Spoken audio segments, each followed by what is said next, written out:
Hi, this is Eric Bourne with Harrisburg Area Community College, and this is a short lecture on the basic sentence. We're going to be looking at the elements that need to be in any sentence for it to be complete. The minimum requirements, if you will, for a sentence.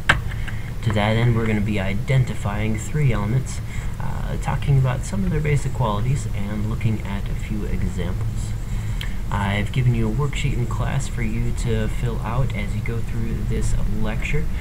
Start with me at the top of the page, and let's identify these three elements. First up, we're going to be talking about subjects, then verbs, then complete thoughts. Subjects, verbs, complete thoughts. I'm going to keep asking you about this list during class time, and this will be important for your exam, so this is a good one to memorize. I'll ask you about it on the midterm exam and the final. Let's dive into this list by looking at subjects. A subject is always the person, place, or thing the sentence is about. The subjects play this central role in our sentences. Our sentences are about them. You need to be able to look at your sentence and say, here's a person, here's a thing, here's a place that my sentence is about. Because we're talking about person, places, and things, we're talking about two specific parts of speech. We're talking about nouns and pronouns. Subjects are only going to be one of these two parts of speech. Now, because subjects are so important to our sentences, usually they show up first in our sentences. Odds are the first noun or pronoun in any given sentence is going to be its subject. There are a lot of sentences which don't follow this rule, but there are enough of them that do for this to be a helpful rule of thumb. A little more reliably, there are certain nouns or pronouns in a sentence that we might be able to rule out as the subject. Those subjects that are part of a prepositional phrase, a phrase beginning with a preposition and ending with a noun or pronoun, is never going to include your subject. Let's clarify this with a few examples. Let's start with the sentence, Michael writes very quickly. Now, looking at this sentence, immediately we see a person right off the bat. We see Michael. And because that's the first noun or pronoun we run across, odds are it's a subject. Looking at the rest more specifically, we do not see any other candidates. The word writes is an action, very quickly is describing how the writing is done. There's no other word that even qualifies. We can confidently assert that Michael is the subject here. Let's look at an example where instead of a noun, we use a pronoun as our subject. He doesn't pause to think and reflect. In this case, we have roughly the same person as our subject, but we're expressing it with a different word. We're using the pronoun he. This is a very common situation in our sentences. We use pronouns all the time, and these are certainly eligible to be subjects. Our next sentence presents a little bit of a complication.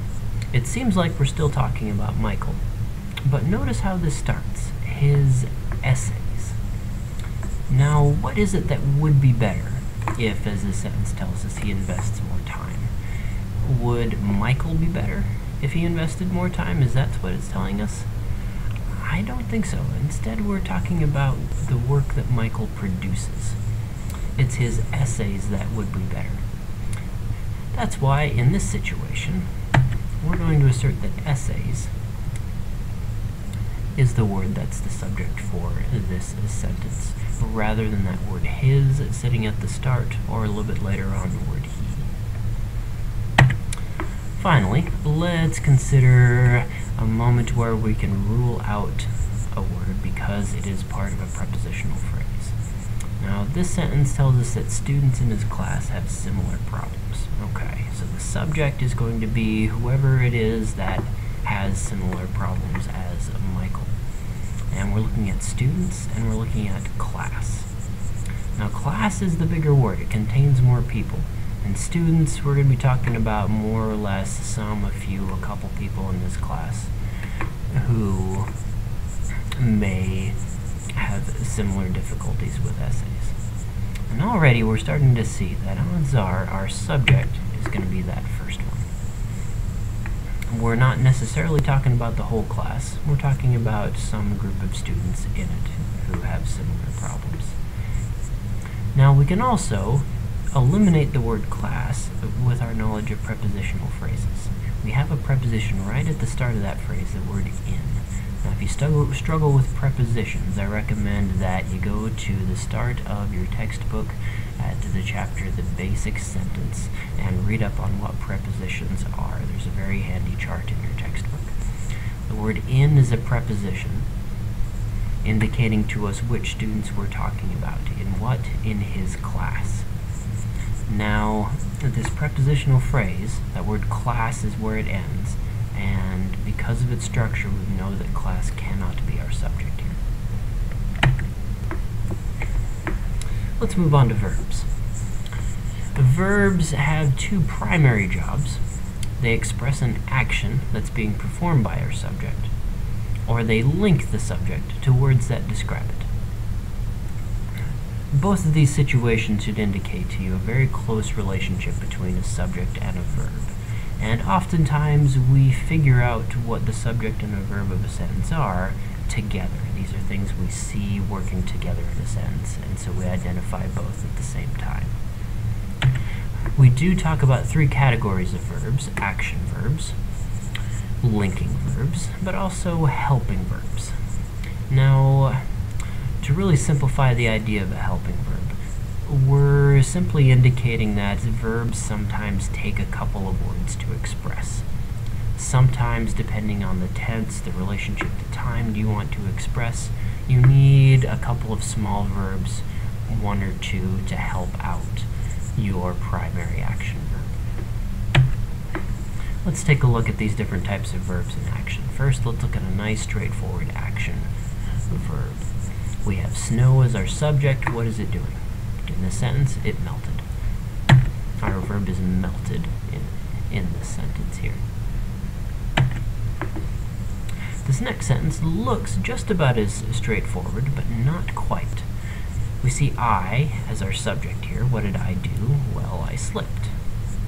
However, we can't just identify slipped as the verb here, because we have a helping verb.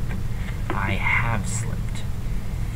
We're using the word have to indicate a stretch of time where I slipped many times, not just a moment where I slipped once. Finally, let's look for a linking verb.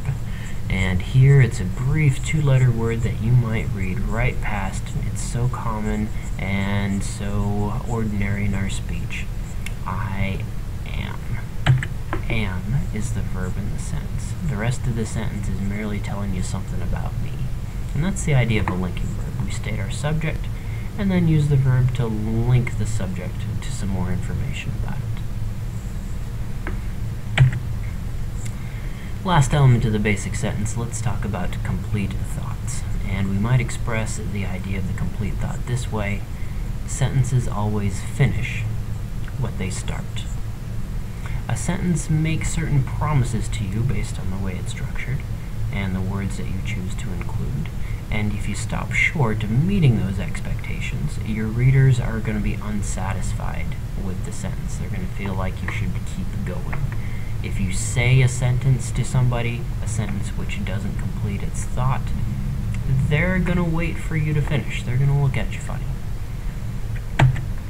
Now, looking for a complete thought in a sentence, we're not going to be identifying single words the way that we did with subjects and verbs. We're going to be a little bit more holistic. I can tell you, though, that you're going to be looking at the verb of a sentence and make sure that we're following up on it appropriately. And you're also going to be looking at any words that appear before the subject.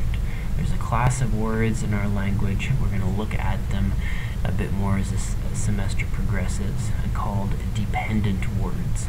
And they are going to make a promise at the start of the sentences they appear in. A promise that's going to demand a complex sentence structure. Let's look at this in action. And we're going to start with a complete sentence. My alarm clock didn't go off this morning. This sentence is complete.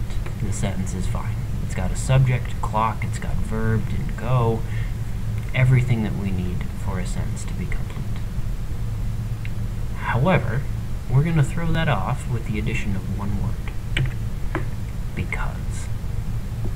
When I tell my readers, because my alarm clock didn't go off this morning, I'm making a promise to them. I'm going to say, alright, I'm going to tell you what happened as a result of my alarm clock failure. As the sentence currently stands, now it's incomplete. Now we have a sentence which doesn't complete its thought. In order to finish it, we're going to need to go on. We're going to need to continue.